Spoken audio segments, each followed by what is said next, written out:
Hello, and welcome back to The Director's Cut, brought to you by the Directors Guild of America, where each episode we bring you a brand new interview with one of the film industry's top directors, conducted by one of their peers.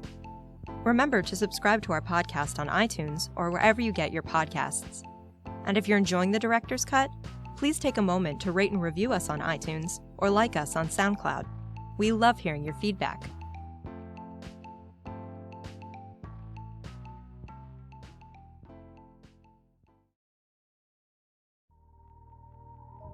This episode takes us behind the scenes of director Alexander Payne's new film, Downsizing. The film follows Paul and his wife Audrey, who make the life-altering decision to shrink themselves to 5 inches tall, using a newly discovered process created as a solution to overpopulation. While the process is irreversible, it promises to make their money go much further in a miniaturized world. After Paul undergoes the procedure, he finds that there's more to existence when there's less of him. In addition to Downsizing, Mr. Payne's credits include the feature films Nebraska, The Passion of Martin, Citizen Ruth, Election, and About Schmidt. Mr. Payne is a 2-time nominee for both the DGA Award for Outstanding Directorial Achievement in Feature Film and the Academy Award for Best Director for his 2011 feature The Descendants and his 2004 feature Sideways. Following a recent screening of the film at the DGA Theater in Los Angeles, Mr. Payne spoke with Director Taylor Hackford about filming Downsizing. During their conversation, Mr. Payne discusses the experience of directing his first visual effects-heavy film, casting the female lead Hong Chow, and where the far-fetched idea for the film came from.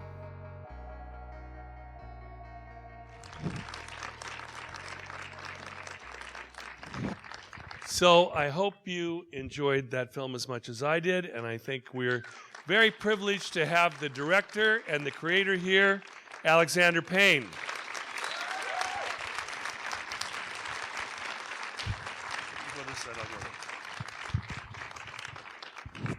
Wish to point out my distinguished second unit director here, Tracy Boyd, fellow DGA brother.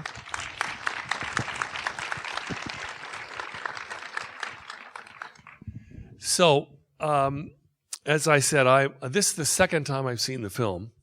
The first time I saw the film, it was at the Producers Guild because they had it. I wanted to see it, and it came up earlier there than here. And the audience was in stitches. They loved it in the sense that they thought it was a comedy. Tonight, you had plenty of laughter, but not as much, which means I think you're a much smarter group. Only in the sense that I think this is a rather serious film. And with Alexander, he always has great humor in his films, but it's too easy to call something a comedy. And I think this is just a wonderful and totally unique vision. So let's start with how you came to that vision, when, and how long did it take to get it to the screen? First of all, with your comment, I just came from a day of it's coming out in 3 weeks, and I just started doing interviews today at the Four Seasons Hotel and all that. Today was the foreign press, and about 3 people said, I enjoyed your film, but I walked out feeling really depressed. And I said, I'll take that as a compliment. You really understood the film. So anyway, thanks. The idea came from my co-writer Jim Taylor's wacky brother Doug Taylor, who has nothing to do with movies, but was telling Jim for years, you guys should make a movie someday about little people, because if you were this little, you could have a big house on a big yard with only about 3 square feet, and your food bills would be very little, and maybe big people and small people would start to hate each other. You guys should do something with that. What the hell are you going to do with that? And then, this is years ago, we had some success with Sideways, and that same year George Bush was reelected. And after 4 feature films, I had the inkling, I was feeling it would be nice to do something with, a little more ambitious, maybe a little bit bigger scope, see what that feels like. And it would also maybe be polite to do something with a political consciousness to it. As long as you have the ability to make films, try to use it somewhat responsibly, and maybe something a little bit more like, oh, shucks, thanks. a little bit more like our first films, Citizen Ruth and Election, which were, have some degree of political, social satire. Anyway, didn't have the metaphor, though. You can't do these things. They can't be literal. And in '06, I suddenly remembered this idea, and I thought, well, how would that really, really come about? Well, probably someone would conceive it as a panacea for overpopulation and climate change. And who would conceive of that? Well, probably Scandinavians, because they're brilliant and crazy enough to think about stuff like that. And where in Scandinavia? Well, probably Norway. That sounds pretty wacky. We get a lot of laughs out of Scandinavians. And then then this chain reaction thinking starts. Well, this would happen, and that would happen, and this would happen. So Jim went for it, and we started writing. And it took a long time. Now, the second part of your question, how long did it take? All these years. I wanted it to be my follow-up to Sideways. But the script took a long time to corral. How do you find a story and a protagonist to serve as the proper vehicle for this quite cinematic idea, I think? And so that took a long time, and it was such a big idea that really it's the idea for like a mini-series or something, but we wanted to make a movie. And how do you corral a lot of greedy screenplay ideas into 2 or 2.5 hours? And then financing was basically impossible for years because of the budget I was asking for. I was told by 2 studio heads it's too intelligent of a script to merit that budget. Their word, not mine. But finally, as it has a couple times in my career, one person, in this case Brad Gray over at Paramount, said to his staff, "I know it doesn't make sense on paper. We're making it anyway." And what was the budget? 75.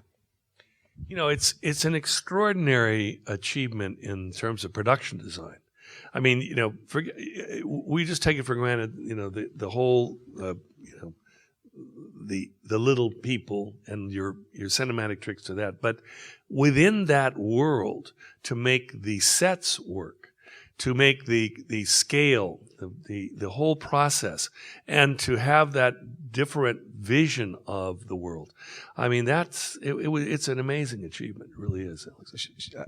I will let her know. Please. Yeah, she did fantastic. I think that the other thing in terms of locations. Now, Alexander's from Nebraska. If you didn't know it, he puts it in all his movies. Taylor's from Santa Barbara, if you didn't know it. So in that instance, where did you shoot the Nebraska section? Omaha. You did. Great. Exteriors. Yeah. The movie was a week in LA, a week in Omaha, a week in Norway, and 4 months in Toronto. That was the big thing. Well, where was all that? When you have the community, that looks like the Southwest. Yeah, it was sunny in those days in Toronto. Seriously, wow. Yeah, and the road work leading up to it, the drive-ins, that was shot out in around Palmdale. That was our week in LA. Shot the Ontario airport and shot Palmdale and shot at a stage in Echo Park and so forth. But then we found some things to match on sunny days up in Toronto. The hideous McMansions you see in the film are all in Toronto. They are. You think Canadians are so thrifty and modest. They ain't. Wow. It's all a big cover. The most ridiculous, absurd McMansions I've ever seen. You totally fooled me. I thought, I don't know where you shot those, but I would never have thought that the majority of the picture was in Toronto. It's fantastic. And when they come up in the fjords and there's this kind of flora that's almost tropical, I thought you'd gone back to Hawaii to shoot. No? Yeah, no, that is all. That's some of the limited work in the film, which is strictly digital, but based on observation of flora in the fjord in Norway. We wanted all that to be accurate. So everything you see is accurate to the location, even if recreated digitally. Fantastic. Let's talk about the actors. I mean, certainly your lead, who is every man, he does those roles wonderfully. And in this particular instance, I think Matt was just fantastic because he's got a naivete and a soulfulness that you just took so everybody could play off of him. But I think clearly the most unique character is the Vietnamese woman. She's just fantastic.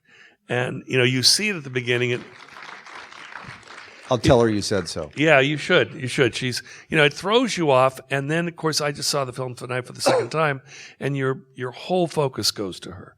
She's so beautiful and lovely. And you have made a political film because you see this whole, at the beginning, you realize this couple is having a hard time making it, as a lot of people do in this country, have big dreams, have bought into the dream, but they can't actualize it.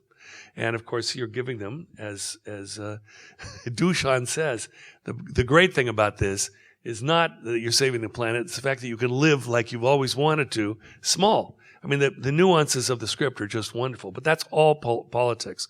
But I love the fact that you go to this wonderland, you go to this monstrosity of a house, then, he downsizes, as it were, and goes to the apartment, but then you see where the working people live, through the wall and the hole, and the fact that with any kind of community, whether it's idealized and so on, you're still going to have the slums. And I just think that was a fantastic and profound thing that is serious. It is. Well, the more things change, the more they stay the same.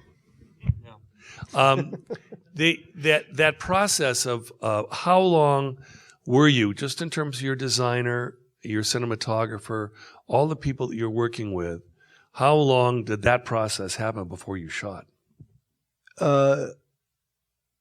Quite a while. I mean, there was a lot of prep for this, and Had to be.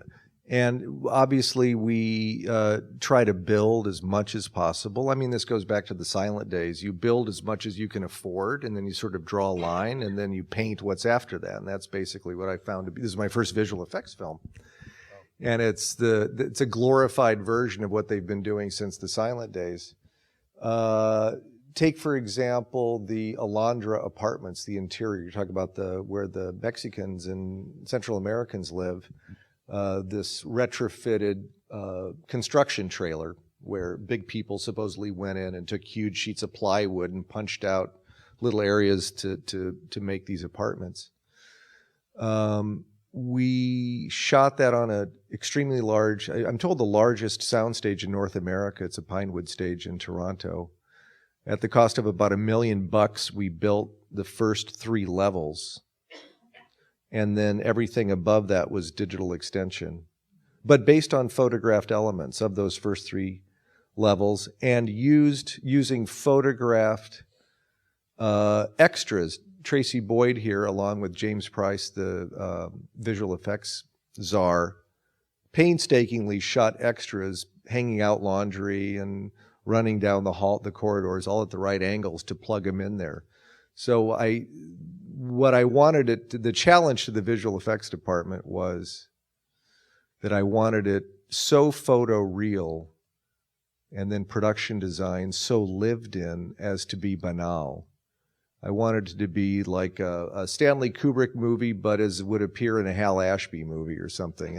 And the whole thing, even the grain we put in toward the end and how we did the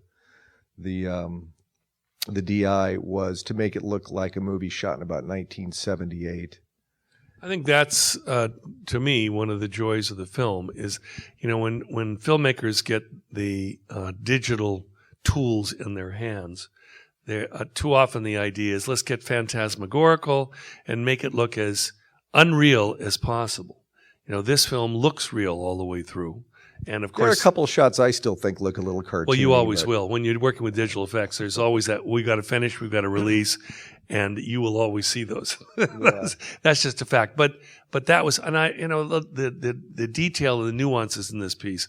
I love that when you come into that slum area, and there's Cantinflas on the screen, And if for you Cantinflas fans, which film is it? It's called Sube y Baja, Go Up and Go Down. which among the list of Cantinflas films I thought was thematically relevant. I think that the visual... Nobody pays attention to this crap, but well, we have to make you have to, you have to put thought in. Well, there are going to be people that see this film that will know it. And but the visual puns that go throughout, I mean, there are things that are undeniably funny. To see that moment of Kristen Wiig with her head shaved and only one eyebrow shaved, it's fantastic. I mean, those moments. Let's talk about your, as I said,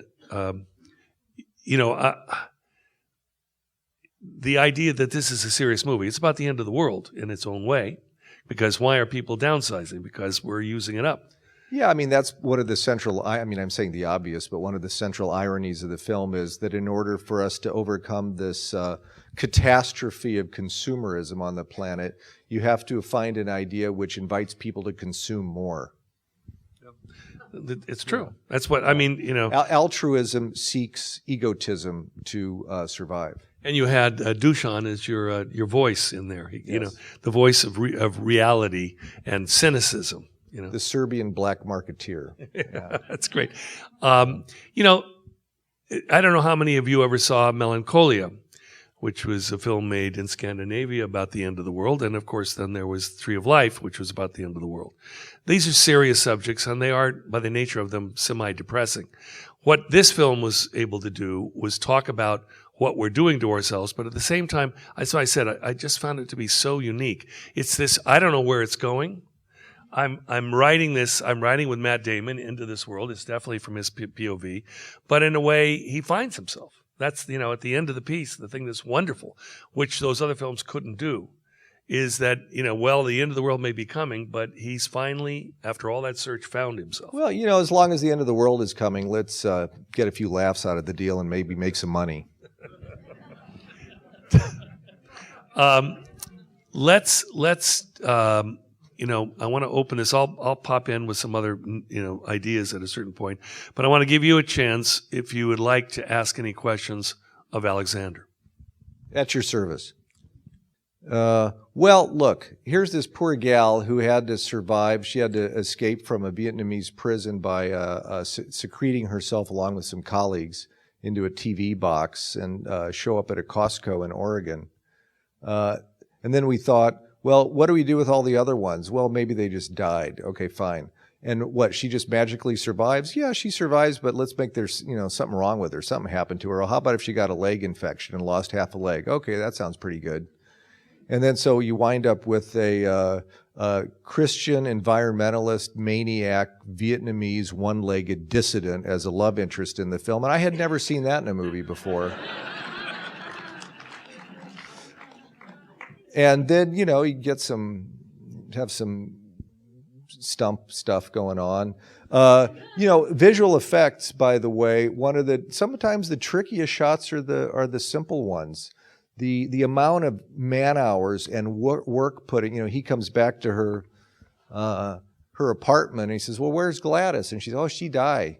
Really? Yeah, maybe I gave her too much pills. Anyway, you take care of my leg now. And she, in one take, walks over, sits down on the champagne cork stool and pulls off her prosthetic and holds it out. And you see her stump. For a person who actually is able-bodied to do that, convincingly, that one took some time. I'm sure it did, but it was totally convincing. Yeah, well, movie magic. Yeah. They can sink the Titanic. I mean, pulling off a prosthetic can't be that hard. Right here, gentleman with a beard. Oh, yeah. I've never done previs. I've never storyboarded in my life before, never done previs, and did it in this film. Yes, you're correct. Well, it's like so many aspects of this film which were new for me. It's a wonderful education to see what all the other kids are doing. And, I guess it's fun. Do you storyboard? Only action and special effects. Yeah. Yeah, and it's so liberating, though, to get to scenes where I didn't have to storyboard, where I could shoot what I call I told the DP and the visual effects czar, I said, as much as possible, trick me into making me think I'm making a real film, that is to say, a movie without visual effects. So I could keep the story and the acting always first and foremost. But nothing to say other than I enjoyed it. It's actually fun to be able to steal ideas from the storyboard artist if you have a good one, that he comes up with some camera angles that maybe you haven't thought of. That was helpful. But, in general, I can kind of take it or leave it. All right. Young lady here, and then the gentleman. How do I work with the second unit director? Honey, what would you say? Yeah, we've been working together in this sort of capacity since about Schmidt for many, many years. So we have a shared sensibility, and we go, as much as possible before he goes out to a certain scene, we talk together about what the shots might look like and how he can accomplish them. It's also the bad side about his job is that production often cheats second unit. They don't send a sound crew, or they don't have as many extras, or they need certain equipment that a camera can't give. And so a lot of time the Tracy does a brilliant job when he's given all the tools, and many times even when he isn't. But sometimes we're fucked when he goes out there and spends that time and money, and the shot, because he wasn't given all the proper resources, can't be as good as it. How do you work with second unit? I have the same problem. I have a protege. He's been my second unit director since Blood In, Blood Out years ago. And he's my storyboard artist also. He's fantastic. But what Alexander says is exactly right. For all of you production managers out there, you're in a situation where you are always fighting time and money. And ultimately you say, we can really help this film by, allowing the second unit to go out and pick things up that will make it a better film, will make it a bigger film, will make it a more detailed film, so that when you get in, because you're focused on the first unit, but when you get in the editing room, you need all that stuff. Yep. And inevitably, they just say, we can't afford it. So you've got to fight for your second unit to be able to go out and, and have some, Alexander said it, some extras, to have a crew big enough. To have an AD. They go, well, why do we need an AD to go out with a unit? Because someone's got to organize it. So it's one of those things that, and it's important to talk to this group. That's such an important tool for filmmakers that want to have a big enough film, but it's a bitch every time. When you're in the editing room, there is no such thing as second unit. That's right. Yes. He's asking about finding Hong Chow. We meaning John Jackson, my casting director, and I had begun the process of throwing a casting net as far as to Vietnam, Vancouver, Australia, Paris, anywhere where there's a sizable Vietnamese colony. And mercifully, this gal, Hong Chow, lives in West Hollywood and came in pretty early in the process on an audition. And the casting director, I wasn't there the first time she came in, and he said, I think we got a live one here. I watched the tape. I said, oh yeah, she seems to be the real deal. Let's bring her back in. I said, but you know what? She's so good. I want to have a coffee with her before she comes back in. I think it helps director and actor to give an actor direction either before or during an audition. So I met with her at all places, Cafe Gratitude on Larchmont. Irritating place. Cafe Baseball Bat. And we talked for an hour. I could find out about her and how she came, who the hell she was and everything. And because I wanted her to succeed. And I said, well, when you come back in next week, please try this, this, and this. And then she came back in and did it, even better than the first time. And she's just a wonderful person. And that was probably the single most exciting part of making the film, was helping midwife that performance. And how much work had she done before? Brief word about Hong Chow. Born in Thailand to Vietnamese refugee parents. Emigrated to New Orleans. She's from New Orleans. A lot of Vietnamese people down there because of the shrimp industry, and they had been shrimpers in the old country.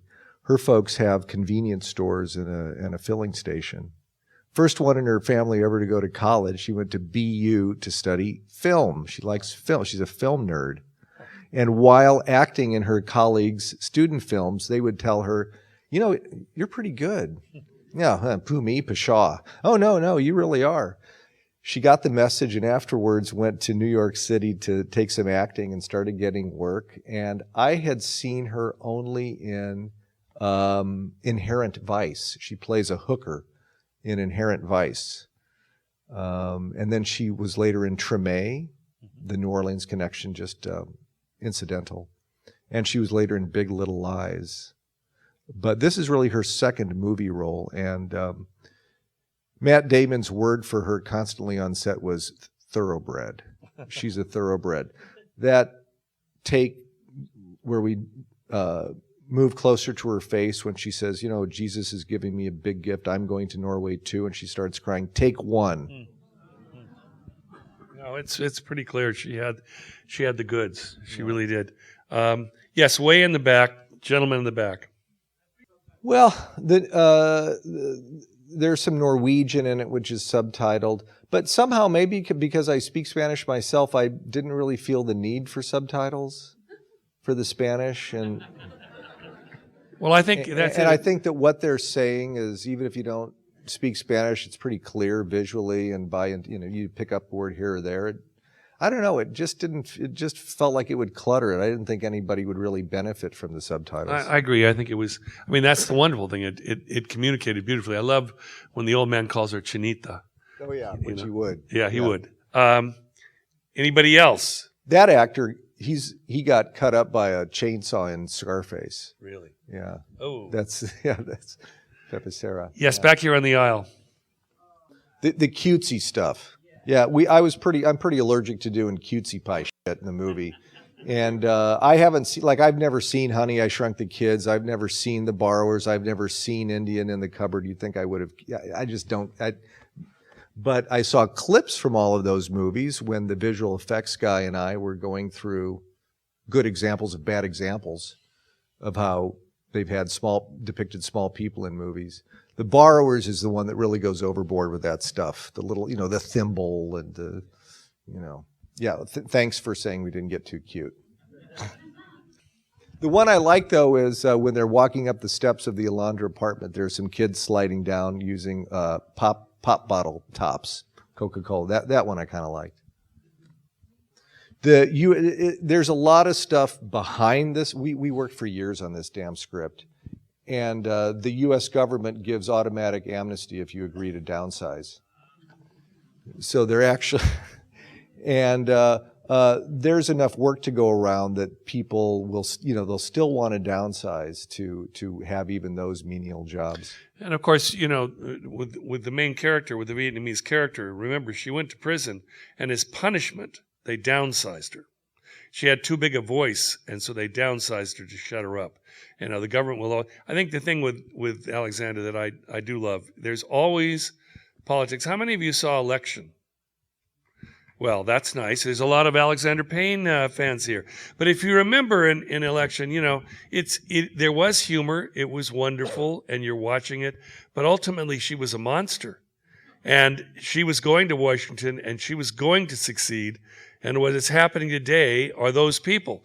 At the very end of the film, if you'll remember, he's in the street, she's driving away, and he, in a very brutal way, throws something at that car, because he knows that he was the teacher, she's going to succeed, and those people do. I always love that final image in that film, because it really was the anger of the filmmaker about what he had created, but he knew it was true. So Triumph of the Pukes. Yeah, that's right. By the way, about to come out on Criterion. So listen, I love the fact that Alexander wanted to be here with us, and that this group is, believe me, so much different than every other where we talk about filmmaking. And just think I want to commend him again for an extraordinary achievement. Thanks, Taylor. Appreciate it.